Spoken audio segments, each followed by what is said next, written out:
અમદાવાદના વસ્ત્રાલમાં થયેલી બબાલના ઘેરા પ્રત્યાઘાત ગુંડાઓએ ઊભું કરેલું ગેરકાયદેસર બાંધકામ તોડી પડાયું. અમદાવાદના વસ્ત્રાલમાં પણ ઉત્તર પ્રદેશ વાળી થઈ છે, જેમાં ગઈકાલે જાહેરમાં આતંક મચાવનાર આરોપીઓ સામે પોલીસે તો કાર્યવાહી કરી છે, પરંતુ તંત્ર પણ આ મામલે કડક કાર્યવાહી કરી રહ્યું છે. જે આરોપીઓએ ગેરકાયદેસર બાંધકામ ઊભું કર્યું છે તે આરોપીઓના મકાનો એએમસી દ્વારા તોડવામાં આવ્યું.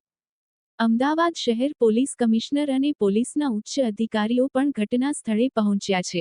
પોલીસને સાથે રાખીને ગેરકાયદેસર બાંધકામ પર હથોડો ફેરવી નાખવામાં આવ્યો છે. ત્યારે પોલીસ દ્વારા જે કામગીરી કરાઈ તેને લઈ આસપાસના સ્થાનિકોમાં પણ ખુશીનો માહોલ જોવા મળ્યો છે. ત્યારે સ્થાનિકોનું કહેવું છે કે આરોપીઓ તેમને પણ હેરાનગતિ કરતા હતા. મકાન પણ જર્જરિત હતું અને તોડી પડાયું છે. અમદાવાદ પોલીસ અને કોર્પોરેશનની ટીમ કામગીરી કરી રહી છે.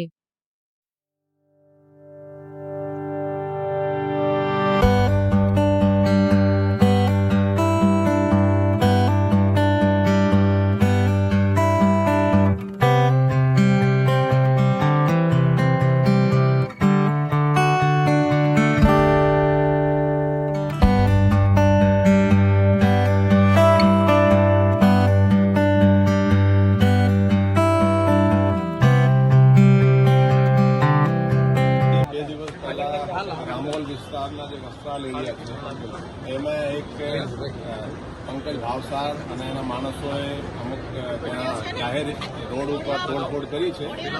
આજે પંકજ ભાવસાર છે હમણાં જ પાસામાં એનો પાસામાં જઈ આવ્યા છે અને સામેવાળા જે સંગ્રામ છે એ પણ પાસામાં જઈ આવ્યા છે. એ લોકોએ જાહેરમાં જે બળા એ ફેલાવવાની કોશિશ કરી છે એની અમે બહુ ગંભીર નોંધ લીધી છે અને પોલીસ ખૂબ જ કડક કાર્યવાહી એમાં કરી રહી છે. અત્યાર સુધી 14 આરોપીઓ આપણે પકડી લીધા છે.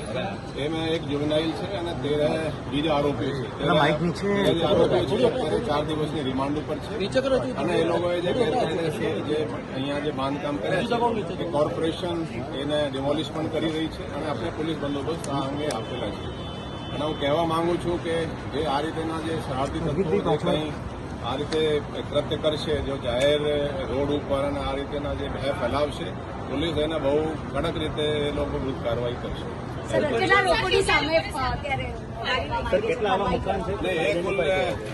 પૈકી 7 જે આરોપીઓ છે એના પ્રોપર્ટી કોર્પોરેશન તરફથી આઈડેન્ટિફાઈ થઈ છે જે બાંધકામ ગેરકાયદેસર છે. એ લોકો વિરુદ્ધ 7 જે છે એ લોકો વિરુદ્ધ કોર્પોરેશન તરફથી કાર્યવાહી આ તોડની જે ગેરકાયદેસર બાંધકામ કરવામાં આવી રહી છે.